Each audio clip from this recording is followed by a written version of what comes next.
ओम श्री वेद पुरुषाय नमः। नमस्कार।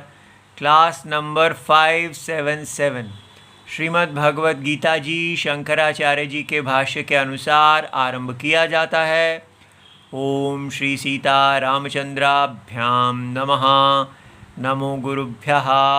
ओम अथ काल देवताः श्री विक्रमी संवत् 2082 श्रावण शुक्ल पक्षः नवमी रविवारः विशाखा नक्षत्रम् उत्तरायणं वर्ष ऋतुः।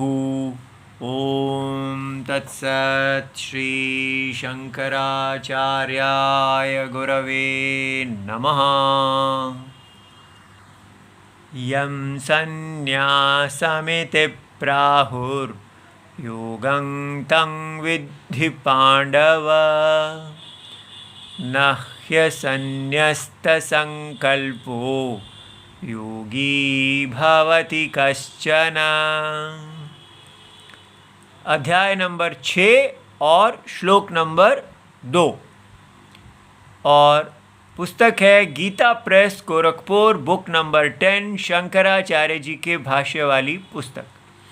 अच्छा जी, तो हमने छठा अध्याय शुरू किया है और उसमें भगवान ने बताया है कि यहाँ पर कर्म योग की प्रधानता नहीं होगी और ध्यान योग की प्रधानता होगी।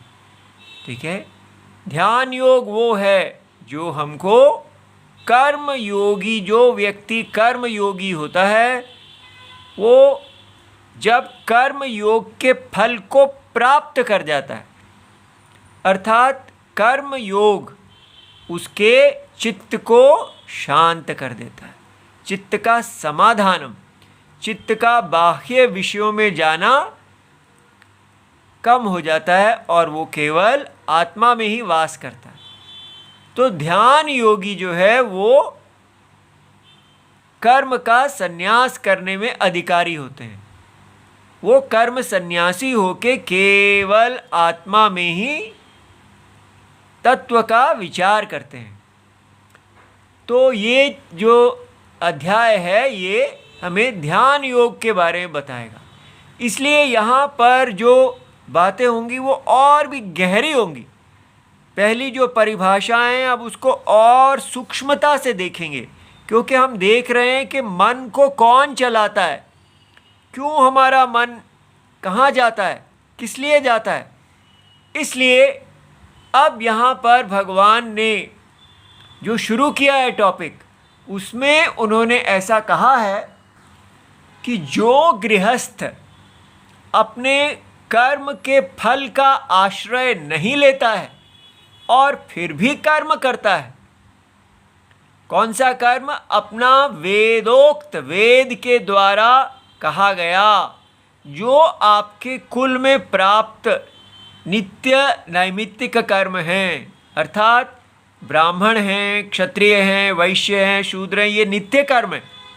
आप इनको ये नहीं कर सकते कि मेरी इच्छा नहीं है, ये आपके कुल को करना ही है, क्योंकि आप भगवान के सिर हैं, भगवान की भुजा हैं, भगवान की जांग हैं, भगवान के पैर हैं। तो इस प्रकार ये एक व्यवस्था बनी है कि नए लोग आते जाएंगे, पुराने शरीर छोड़ते जाएंगे, लेकिन उनके बीज से फिर नए बनते जाएंगे। तो जैसे यहाँ पौधा लगा है वो अपने बीज से नया पौधा बना देगा, जो यहाँ का पौधा है वो अपने बीज से नया पौधा, लेकिन ये जंगल वैसा का वैसा ही रहेगा जैसा था। ठीक है, इसी प्रकार ब्राह्मण अपने बीज से नए ब्राह्मण बना देंगे, क्षत्रिय अपने बीजों से नए क्षत्रिय बना देंगे। इस प्रकार भगवान का जो शरीर है, ब्राह्मण, क्षत्रिय, वैश्य, शूद्र इत्यादि, ऐसा जो भगवान का यज्ञमय शरीर है वो सदा चलता रहेगा। और केवल भगवान का शरीर ही नहीं चलता रहेगा, उस शरीर की रक्षा करते हुए सारी प्रजा उच्च गति को भी प्राप्त कर सकती है यज्ञ में, और वैराग्य होने पर मोक्ष को भी प्राप्त कर सकती है। कितनी कमाल की चीज है ये यज्ञ। तो इसमें भगवान ने कहा है कि जो व्यक्ति फल का त्याग कर देता है लेकिन कर्म को करता रहता है तो वो ध्यान योग के लिए योग्य हो जाता है। ये कर्म, गृहस्थ व्यक्ति अगर कर्म योगी होते हैं तो वो धीरे धीरे पक जाते हैं और उनका मन सदा आत्मा में ध्यान करने के योग्य हो जाता है। ऐसे व्यक्ति को भगवान ने कहा कि वो सन्यासी है और योगी भी है। ठीक है, तो इसलिए भगवान ने ऐसे गृहस्थ की स्तुति की जो अपने कुल के धर्म में लगे हैं बिना फल का आश्रय करते हुए।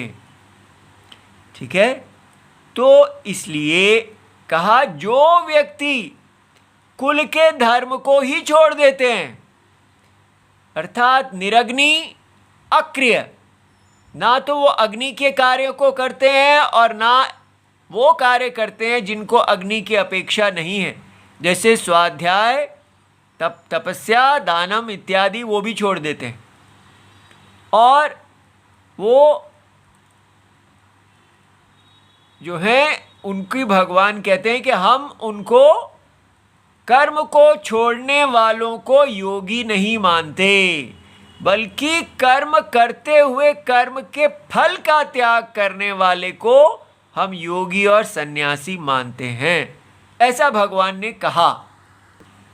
तब इस पर एक प्रश्न रखा गया कि वेद में तो सन्यासी एक की बड़ी स्तुति है कि जो व्यक्ति अपने वैदिक कर्मों को त्याग देता है वो सन्यासी होता है, और आप कह रहे हैं कि जो कर्म को नहीं त्यागता वो सन्यासी है। तो ऐसा क्यों कहा जा रहा है? क्योंकि जो गृहस्थ अपने कर्म को नहीं त्याग रहा तो उसको सन्यासी कैसे कहा जा सकता है? तब शंकराचार्य जी कहते हैं कि भगवान के मन में क्या है इसको जानना चाहिए। भगवान ऐसा क्यों कह रहे हैं? क्योंकि वो इस समय गौण वृत्ति का प्रयोग कर रहे हैं। तो कल हम इसी को देख रहे थे। गौण गुण वृत्ति क्या होती है? गुण वृत्ति ये होती है कि जब आप किसी बात को कहते हैं क्योंकि एक चीज में दूसरे के गुण हैं। जैसे हमने उदाहरण देखा था कि कहा था कि जैसे जो राणा प्रताप जो हैं वो सिंह हैं, ठीक है, तो शिवाजी सिंह हैं, ऐसा जब कहते हैं कि एक क्षत्रिय सिंह है, तो सिंह माने हम कहें इनके इतने बड़े बड़े बाल, इतनी बड़ी पूंछ इत्यादि होनी चाहिए, तो कहा जाता है जी ये मुख्य वृत्ति से नहीं कहा, ये गुण वृत्ति से कहा है। अर्थात इन क्षत्रिय के अंदर सिंह के समान पराक्रम है। तो समानता है एक क्षत्रिय में और एक सिंह में, इसलिए उनको हम गुण वृत्ति से सिंह कहते हैं। मुख्य वृत्ति से वो शेर नहीं हैं, लेकिन गुण वृत्ति से वो सिंह हैं। ठीक है, तो इसलिए अब भगवान बताते हैं वो कौन सी समानता है एक सन्यासी में और एक उस गृहस्थ में जिसने अपने कर्म को करते हुए कर्म के संकल्प को छोड़ दिया है, अर्थात फल पे आश्रय छोड़ दिया है। कल हमने यहाँ तक देखा था, अब आगे देखते हैं। तो तत्कथम, तो कैसे ये गुण वृत्ति प्रयोग की गई है जिससे दोनों काम सिद्ध हो जाएंगे। ठीक है, वो अपने कर्म को भी करते रहेंगे फिर भी सन्यासी कहलाएंगे। तो ये देखिए, तो भगवान समझाते हैं कर्म फल संकल्प संन्यासात्।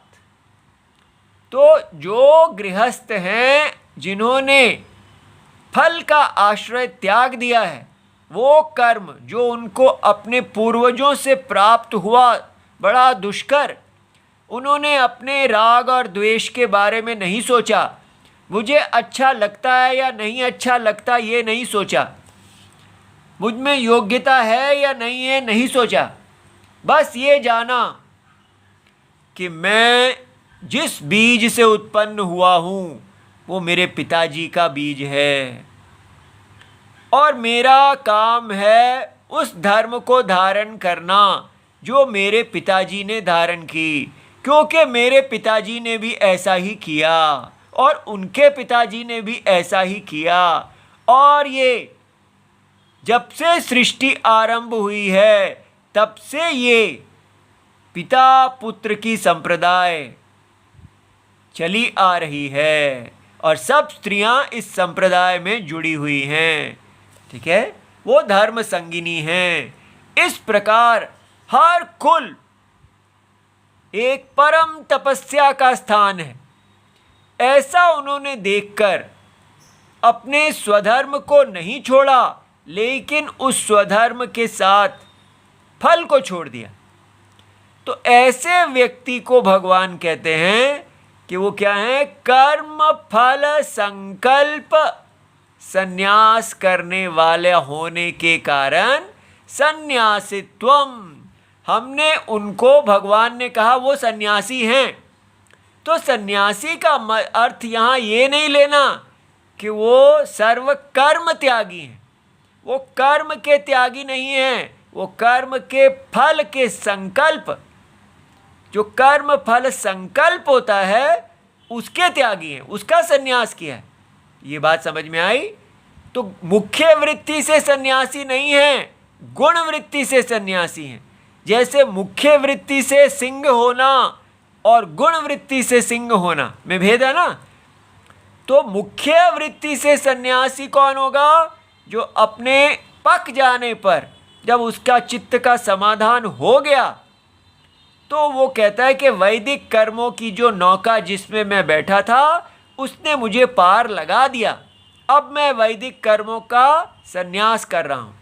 लेकिन ये वैदिक कर्मों का संन्यास नहीं कर रहे, अपने ब्राह्मण आदि स्वधर्म का संन्यास नहीं कर रहे, ये केवल उसका जो उस कर्म के फल का जो संकल्प है कि मैं ये कर्म, अहम इदम कर्म फलाय करिष्ये, मैं ये कर्म फल की इच्छा के लिए करता हूँ, इष्ट फलाय, तो इष्ट फल के लिए अर्थात पुण्य प्राप्ति, मुझे इस कर्म, जो मैं अपना ब्राह्मण आदि कर्म कर रहा हूँ उससे ये इष्ट फल की प्राप्ति हो, ऐसा संकल्प उन्होंने छोड़ दिया। तो इसलिए भगवान ने उनको सन्यासी कहा। और फिर योग अंगत्वेन च कर्म अनुष्ठानात्, और जो वो कर्म का अनुष्ठान कर रहे हैं, मुख्य सन्यासी तो कर्म का अनुष्ठान नहीं करते, लेकिन ये गृहस्थ कर्म का अनुष्ठान कर रहे हैं। तो अगर कर्म का अनुष्ठान कर रहे हैं तो किस लिए कर रहे हैं? फिर जब फल ही नहीं चाहिए तो कर्म क्यों कर रहे हैं? योग अंगत्वेन, क्योंकि योग जो है, योग क्या होता है अभी भगवान बताएंगे कि चित्त का समाधान, चित्त में विक्षेप ना हो, चित्त जो है विषयों में ना जाए, इंद्रियों के विषयों में ना जाए, सदा आत्मा में बना रहे, उसको योग कहते हैं। तो ये योग की जो प्राप्ति है ये कर्म के अनुष्ठान से आती है। यदि आप कर्म का अनुष्ठान जो है कर्म फल संकल्पस्य, तो कर्म का अनुष्ठान से आती है, कर्म फल अनुष्ठानात्।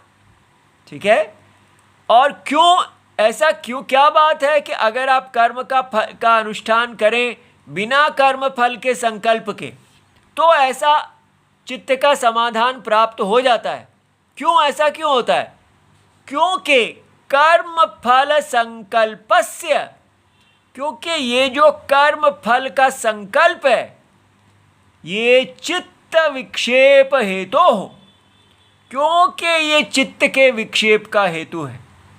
बड़ी गहरी बात है। अब ये सब मन के अंदर क्या चल रहा है वो हमें दिखाया जा रहा है कि हमारा जो चित्त है उसका विक्षेप वो इधर उधर क्यों भटकता है, क्योंकि उसमें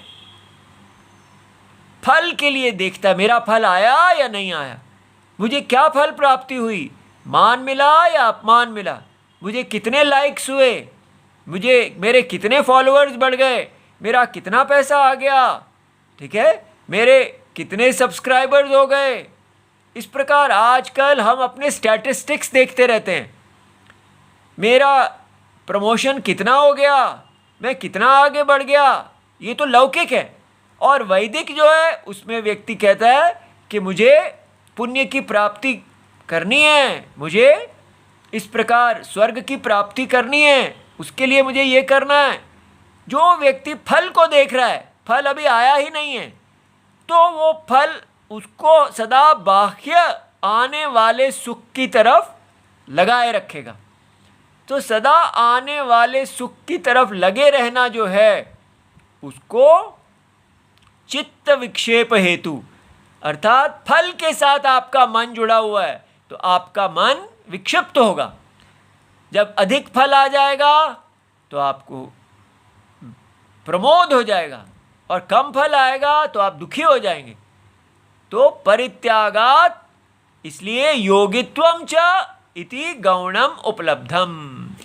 तो दोनों चीजें मिल गई, एक सन्यासित्वम और दूसरा योगित्वम। ये कैसे? गौण वृत्ति से, गौणम उभयम। सन्यासित्वम क्या था? कर्म का त्याग कर दो, लेकिन कर्म का त्याग नहीं किया, कर्म फल संकल्प का सन्यास किया, इसलिए सन्यासी कहा। और योगी क्यों कहा? क्योंकि उन्होंने चित्त विक्षेप हेतु जो है ये कर्म फल संकल्प, इसका त्याग कर दिया। तो इसको त्याग करने से वो योगी कहलाए और इसी को त्याग करने से सन्यासी कहलाए। ठीक है, ये बात आपको समझ में आ गई। इसलिए भगवान ने कहा कि ऐसे गृहस्थ जो मेरी आज्ञा यज्ञ में आहुति दे रहे हैं, अपने ब्राह्मण आदि तपस्या रूपी कर्म को जो कुल में प्राप्त है उसको कर रहे हैं, और ऐसे व्यक्ति की स्तुति करने के लिए भगवान ने उनको सन्यासी और योगी कहा। गौण वृत्ति से, मुख्य वृत्ति से अभी वो योगी नहीं बने हैं, ना ही सन्यासी बने हैं, लेकिन गौण अर्थात उनके अंदर इसके गुण पाए जा रहे हैं सन्यासी और योगी के, क्योंकि उन्होंने ऐसा कार्य किया है। तो ये बात समझ में आ गई कि कर्म फल संकल्प को त्यागने से वो सन्यासी भी हो गए और योगी भी हो गए। ठीक है, क्योंकि चित्त का विक्षेप ना होना को योगी कहते हैं। और कौन है कारण जो चित्त का विक्षेप लाएगा? वो फल है। ठीक है, अच्छा जी। अब भगवान ने कहा ना पुनः मुख्यम सन्यासित्वम योगित्वम च अभिप्रेतम। जो मुख्य वृत्ति से सन्यासित्वम और योगित्वम होता है, इति एतम अर्थम दर्शयितुम आह। ऐसे अर्थ को बताने के लिए अगला श्लोक है। ठीक है, अब यहाँ भगवान बता रहे हैं यम सन्यासम इति प्राहुः। अब जिसको सन्यास कहते हैं, ठीक है, कौन कहते हैं? जो वेद को जानने वाले हैं, श्रुति को जानने वाले, वो जिसको मुख्य सन्यास कहते हैं। और योगम तम विद्धि पांडव, उसी सन्यास को आप योग जानिए। अर्थात भगवान योग को ही सन्यास कह रहे हैं यहाँ पर, कि योग और सन्यास में कोई अंतर नहीं है। उसका हेतु क्या देते हैं? नहीं, असन्न्यस्त संकल्पः योगी भवति कश्चन। कोई व्यक्ति योगी नहीं है जो अपने संकल्प का त्याग नहीं करता है। अब यहाँ पर इसको संकल्प शब्द को समझना हमारे लिए बहुत आवश्यक है। ये संकल्प एक बार समझ में आ जाएगा तो सारा श्लोक समझ में आएगा। और उसके लिए हम मनुस्मृति में से 2 श्लोक देखते हैं जहाँ बहुत ही अच्छी तरह संकल्प का काम के साथ क्या संबंध है वो समझाया गया है। ये मनुस्मृति के 2 अध्याय का 2 श्लोक है। तो ये श्लोक देखिए कितना अच्छा है। कामात्मता न प्रशस्ता न चैवेहास्त्य कामता काम्यो हि वेदाधिगमः कर्मयोगश्च वैदिकः। यहाँ पर भगवान बता रहे हैं कि काम आत्मता की वेद में स्तुति नहीं की गई है, न प्रशस्ता, लेकिन न च एव ही अस्ति अकामता। लेकिन ये भी नहीं कहा गया कि काम होना ही नहीं चाहिए। तो काम जो कामी है उसकी स्तुति नहीं है, और जिसका में काम है ही नहीं उसकी भी स्तुति नहीं है। तो फिर ये बीच में क्या है? काम्यो ही वेद अधिगमः कर्मयोगश्च वैदिकः, कि जो व्यक्ति वेद को जानते हैं, उसमें उनकी प्रवृत्ति होती है, वो वेद के कर्मों को करते हैं, वो वही करेंगे जिनमें काम है। तो इसलिए ये क्या है, ये बड़ा समझने वाला है। देखिए, पहली बात हम देखिए, काम आत्मता। किसी को कहें ये तो काम आत्मा है, तो काम आत्मा का अर्थ क्या होता है? फल अभिलाषशीलत्वम पुरुषस्य कामात्मता। हमने इसको समझना है वेद की, वैदिक यज्ञ की दृष्टि से। एक व्यक्ति कहीं किसी की स्त्री के पीछे भाग जाता है या कुछ करता है, हम उसकी लौकिक बातें नहीं कर रहे, हम वेद की दृष्टि से बात कर रहे हैं। वो कर्म जिनको करने पर पुण्य पैदा होता है, ठीक है, वैदिक यज्ञ जो आपका ब्राह्मण क्षत्रिय वैश्य शूद्र इत्यादि स्वधर्म है। तो फल अभिलाषशीलत्वम, ऐसा जो पुरुष हैं जिनके अंदर वेद के स्वधर्म को करते समय फल का अभिलाषा, फल की इच्छा करने का स्वभाव है, तो ये धार्मिक व्यक्ति हैं। याद रहे, अधिकतर हम कहते हैं ये तो कामी है। कामी का मतलब हमें अधार्मिक लगता है, लेकिन वेद में जो व्यक्ति धर्म को फल के लिए कर रहा है उसको कहते हैं ये कामात्मा है। तो रावण कामात्मा नहीं है, वो अधार्मिक व्यक्ति है, लेकिन देवता जो हैं वो कामात्मा है। ये बात समझ में आई? देवता सब भगवान विष्णु के अधीन हैं, उनकी आज्ञा पालन करने वाले हैं, लेकिन उन्होंने अपने जिस पद को प्राप्त किया है वो इसलिए प्राप्त किया, उनको मोक्ष नहीं मिला। जब वो मनुष्य थे तब उन्होंने काम के अधीन होकर अपने कर्मों को किया। इसलिए याद रहे, यहाँ पर हम किसी रावण की बात नहीं कर रहे, हम कह रहे हैं कि जो देवताओं की तरह कर्म करते हैं, फल अभिलाषशीलत्वम, ऐसे व्यक्ति जो हैं उनको कामात्मा कहते हैं। तो ये आपको बात समझ में आई?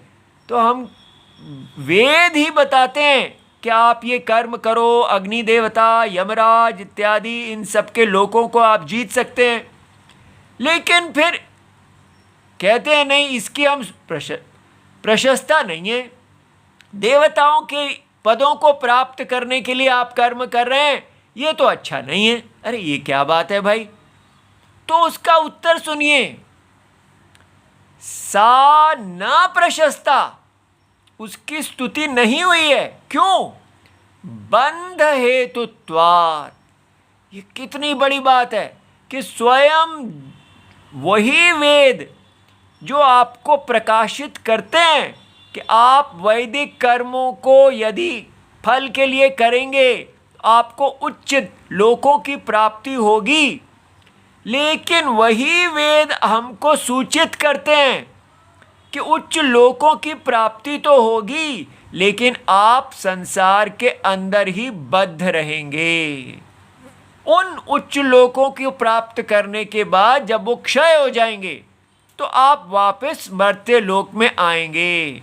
आपका पुनरपि जननम और पुनरपि मरणम होता रहेगा। इसलिए देखिए ये कितनी बड़ी बात है। हमको रावण बनने से रोका नहीं जा रहा, हमको देवता बनने से रोका जा रहा है। ये कितना महान है ये स्थान।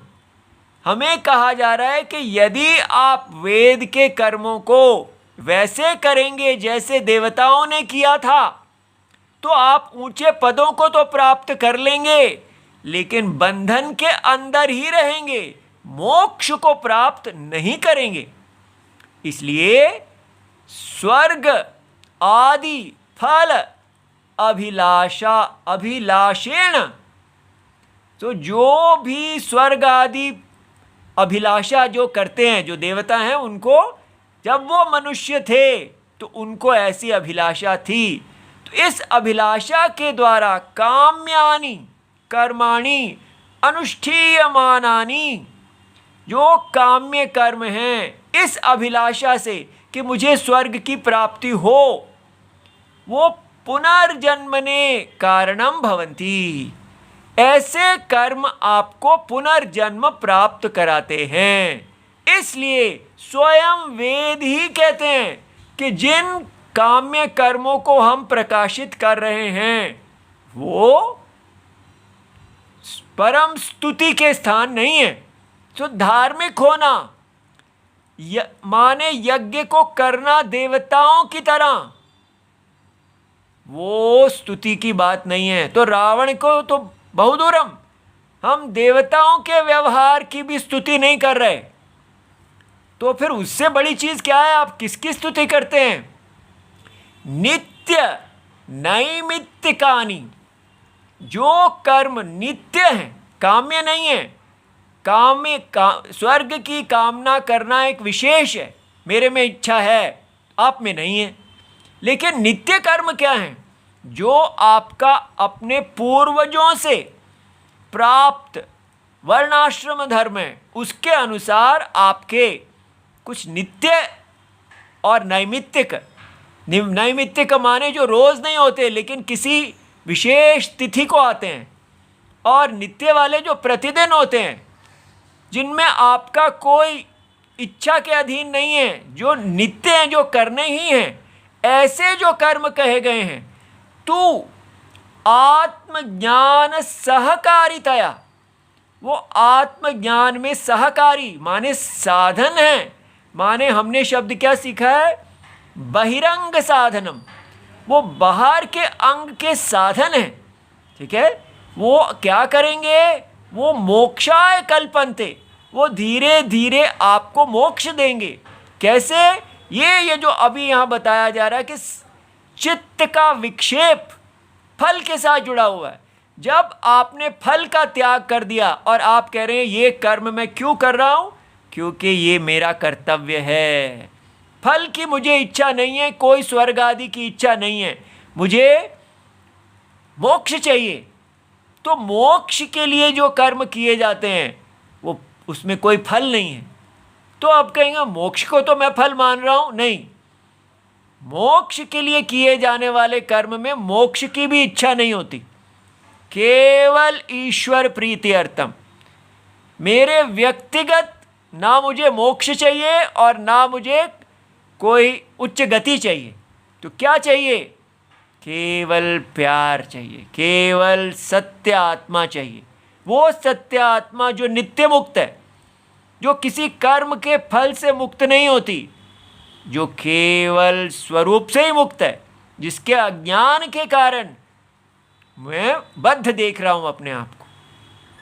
सो न पुनर् इच्छा मात्रम अनेन निषिध्यते, इसलिए वेद ये नहीं कहता कि इच्छा हो ही ना, बल्कि कहता है कि आप अपने धर्म को करें ताकि आप मोक्ष की तरफ जाएं। ठीक है, धर्म को आप उच्च गति प्राप्त करने के लिए बेकार ना कर दीजिए, जैसे देवताओं ने किया है। वो उच्च गति में तो पहुंच गए लेकिन मोक्ष को नहीं प्राप्त कर पाए। ठीक है, तद आह, ये यहां पर कहा है न च एव इह अस्ति अकामता।